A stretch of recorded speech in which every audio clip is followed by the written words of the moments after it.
Hello everyone. मैं साकेत कुमार।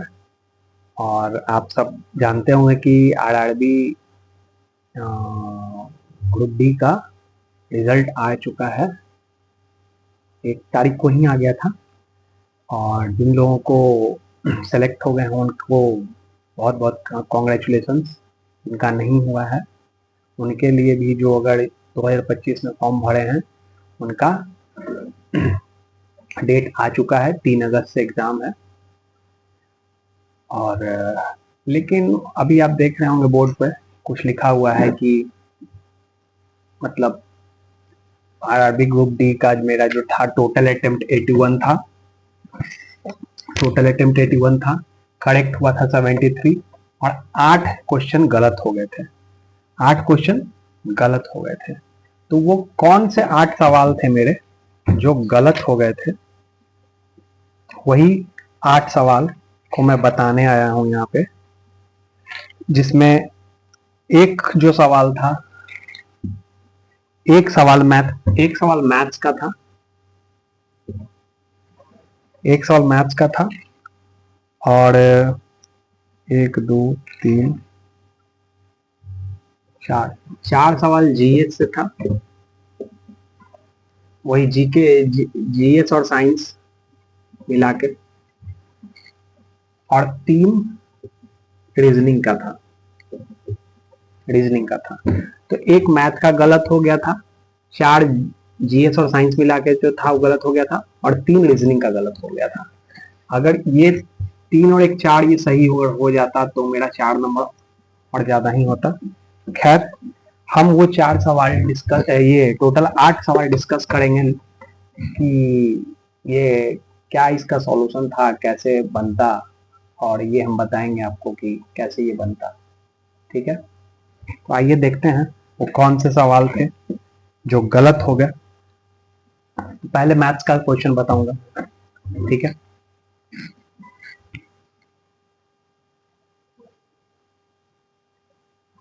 ये है question. In an equilateral triangle ABC of side 18 centimetre, what is the sum of the perpendicular distance of centroid G from the side of the triangle. अगर ये triangle है तो ये हो गया, यही हाइट होता है, यही परपेंडिकुलर होता है, सेम होता है, क्योंकि इक्विलेटरल ट्रायंगल है। अगर एबीसी यहाँ पे मान लीजिए और ये है जी आपका, तो आप जानते होंगे कि ये जो बोला है डिस्टेंस, परपेंडिकुलर डिस्टेंस जी का from the side of a triangle, G का ट्रायंगल के साइड से, तो ये होता है 1/3 ऑफ साइड। तो ये 1/3 है, ये भी 1/3 है, 1/3 है, तो 1/3 ऑफ साइड, ये 3 वो है। ठीक है, मतलब परपेंडिकुलर साइड, ये परपेंडिकुलर साइड का 1/3 है इंटू 3, तो ये 3 कट गया और परपेंडिकुलर साइड बचा। तो हमें सिर्फ परपेंडिकुलर निकालना है। उस हिसाब से देखा जाए तो ये जो पूरा बोल रहा है, तो हमारे पास ये बोल दिया गया है कि 18 है, तो ये 18 यहाँ पे है, 18 यहाँ पे है, 18 यहाँ पे होगा, तीनों 18 क्योंकि इक्विलेटरल ट्रायंगल है। अब क्या है कि ये 50-50 में डिवाइड हो जाएगा, ये 9 हो जाएगा। तो हमारा जो लेंथ हो जाएगा, अगर ये डी रखते हैं तो AD बराबर जो हो जाएगा हमारा √AB² minus BD², AB² minus BD²। ठीक है, AB² माइनस BD²। तो AB² हमारे पास कितना है, 18 का स्क्वायर, BD² कितना है, 9 का स्क्वायर। तो 18 प्लस 9, 18 माइनस 9, ये अंडर रूट में जाएगा। 18 9 27, आइए 9, तो ये 9 9 दोनों में से निकल जाएगा, एक 9 बचेगा, 3 एक्स्ट्रा बचेगा, तो 9√3। 9√3 is the right answer. 9√3 is the right answer. तो 9√3 आंसर हो जाएगा।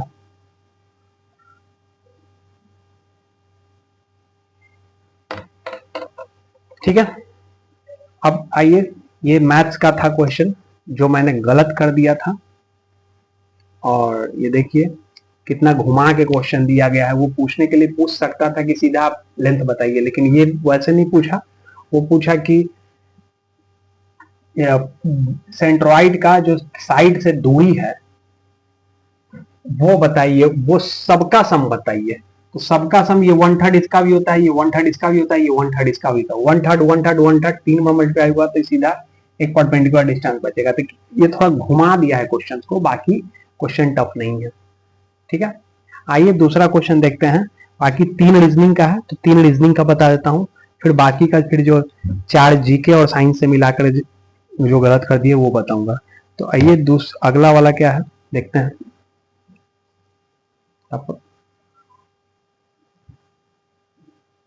ये देखिए, ये क्वेश्चन है, एक क्वेश्चन ये है रीजनिंग का और एक क्वेश्चन ये है रीजनिंग का। देखिए इसमें जो है आप देख पा रहे हैं कि क्या लॉजिक लग रहा है ये इसमें, और इसमें क्या लॉजिक लग रहा है, और उसके हिसाब से ऑप्शन चुनना है A B C और ये D। ठीक है, तो इसमें साफ तौर पर नजर आ रहा है, साफ तौर पर नजर आ रहा है T के बाद U आ रहा है, A के बाद B आ रहा है, B के बाद C आ रहा है और I के बाद J आ रहा है। ठीक है, उसी तरह बाकी में देखते हैं, L M R T आ रहा है, R के बाद S आना चाहिए, तो ये तो नहीं होगा। S के बाद T, J के बाद L आ रहा है, ये भी नहीं होगा। L के बाद M, S के बाद T, ये हो सकता है। J K L होगी, इसमें नहीं होगा। तो ऑप्शन जो आ रहा है सीधा यही जा रहा है। और आगे भी चेक कर लेना है, Q का वैल्यू 17 होता है, U का वैल्यू 21 होता है, 4 बढ़ रहा है, 24 है 4 28, ये B का 28 28 चल जाएगा, यानी कि 26 के बाद 2 आ जाएगा, 4 हो रहा है, 25 4 29 29, यानी कि C 3 पर आ रहा है 29। और ये F6 4 10, इसमें भी देख लेते हैं, 4 4 सब में बढ़ रहा है लगातार वाले पे, 9 4 13, ठीक है, 9 होता है I का, M का 13 होता है, 9 4 बढ़ रहा है, यहाँ भी 4 बढ़ना चाहिए, 16 4 20, 16 होता है P का और 20 होता है P का, यानी ऑप्शन सी। यानी कि इसमें 4 बढ़ रहा है और इधर से 1 बढ़ रहा है, इधर से 4 बढ़ रहा है, इधर से 1 बढ़ रहा है, यही सब में वही लॉजिक फॉलो हो रहा है। ये ऑप्शन सी बन गया। आइए ये वाले क्वेश्चन की, इसके तरह इन दोनों की तरह ये कौन सा ऑप्शन होगा जो होना चाहिए। तो इसमें जो लॉजिक लग रहा है, आप लोग सोचिए कि ये अगर देखा जाए तो 11 में 3 से गुना होगा। ठीक है, 11 में 3 से गुना होगा तो 33 और 7 ऐड हो जाएगा तो 40 आ जाएगा। तो गुने 3 अब प्लस 7, क्या इसमें लॉजिक फॉलो हो रहा है? 5 इंटू 3 प्लस 7, 15 7 22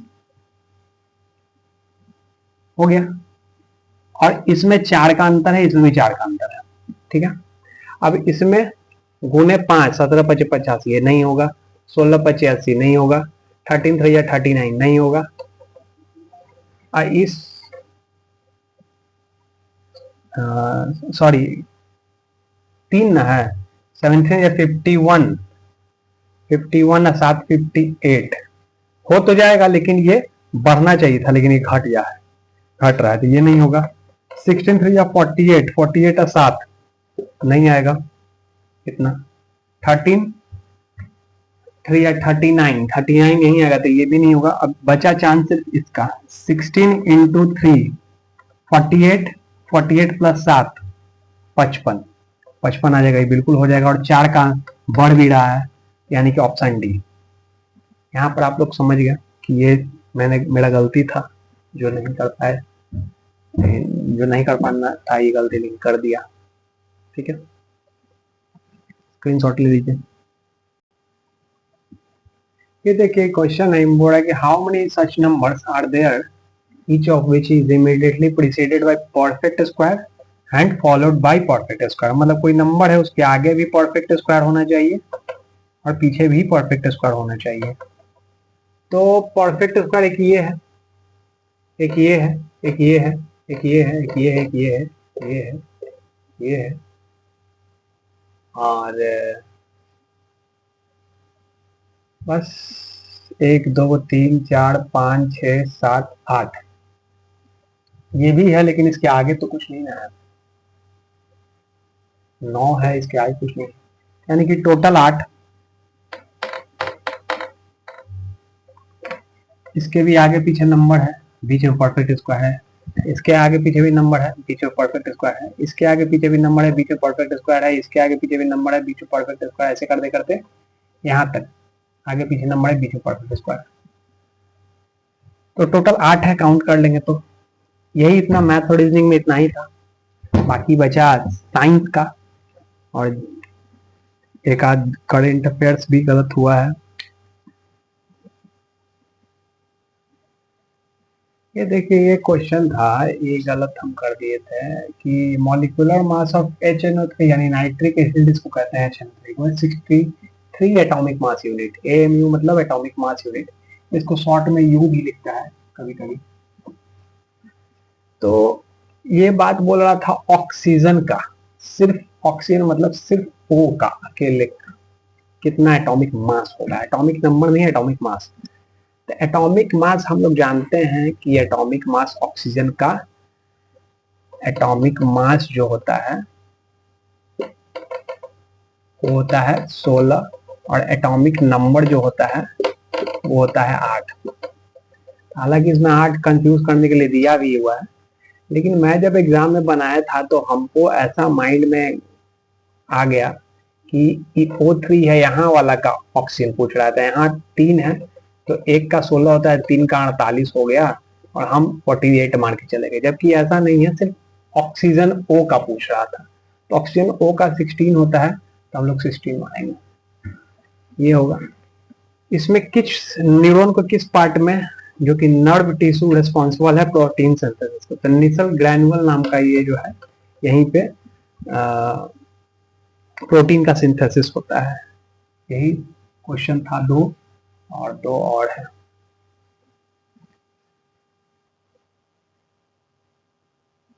देखिए, ये 2 क्वेश्चन है, ये लास्ट क्वेश्चन है कि which of the following describe nutrition process in amoeba. Amoeba में कौन सा जो है कि एक्सप्लेन कर रहा है सही न्यूट्रिशन प्रोसेस, ABCD।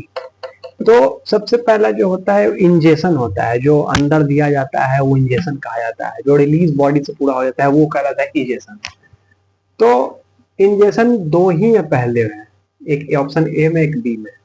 लेकिन ये इंजेक्शन सेकेंडे पोजीशन पे लिख दिया है, लास्ट में लिखा है डाइजेशन, तो ये गलत हो जाएगा। ये ऑप्शन सही होगा, पहले इंजेक्शन, फिर डाइजेशन, फिर एब्जॉर्प्शन, फिर इंजेक्शन बॉडी से रिलीज। तो ये अब इसमें डी लिख रहा है कि इंजेक्शन लास्ट में होगा, लेकिन पहले तो इंजेक्शन होगा ना, इंजेक्शन का नाम ही नहीं दिया हुआ है, तो डी तो ऐसे ही गलत हो गया। ये डिफ्यूजन कैसे ही गलत हो गया, ये तो बता ही चुके कैसे गलत हुआ, और ऑप्शन ए बच रहा है। अब एक लास्ट क्वेश्चन था, in June 2025 west Bengal plan to make 800 kilometre green wall along with which of the, किस स्टेट के साथ मिलकर ये प्लान कर रहा है 800 किलोमीटर का ग्रीन वॉल बनाने के लिए वेस्ट बंगाल। तो वो मिलकर रहा है झारखंड के साथ। अब हालांकि असम भी पड़ोसी स्टेट ही है, लेकिन ये झारखंड के साथ मिलकर कर रहा है 800 किलोमीटर का ग्रीन वॉल बनाने के लिए वेस्ट बंगाल। ये 8 क्वेश्चन थे, तो कम से कम मेरे 6 और आने चाहिए थे, क्योंकि 6 का कम से कम, ये चलिए करंट अफेयर है, और जो है एक आध क्वेश्चन और गलत हो जाता है, मानते हैं 6 और आ जाता, लेकिन खैर ठीक है। Thank you for watching. और अगर आपने अभी मेरा यूट्यूब चैनल सब्सक्राइब नहीं किया तो प्लीज़ सब्सक्राइब कीजिए ऐसे ऐसे अपडेट्स पाने के लिए, और ग्रुप डी के क्वेश्चंस और SSC और रेलवेज जो भी रहे एग्जाम क्वेश्चंस पाने के लिए आप लोग मेरे चैनल सब्सक्राइब कीजिए, लाइक कीजिए, शेयर कीजिए। Thank you.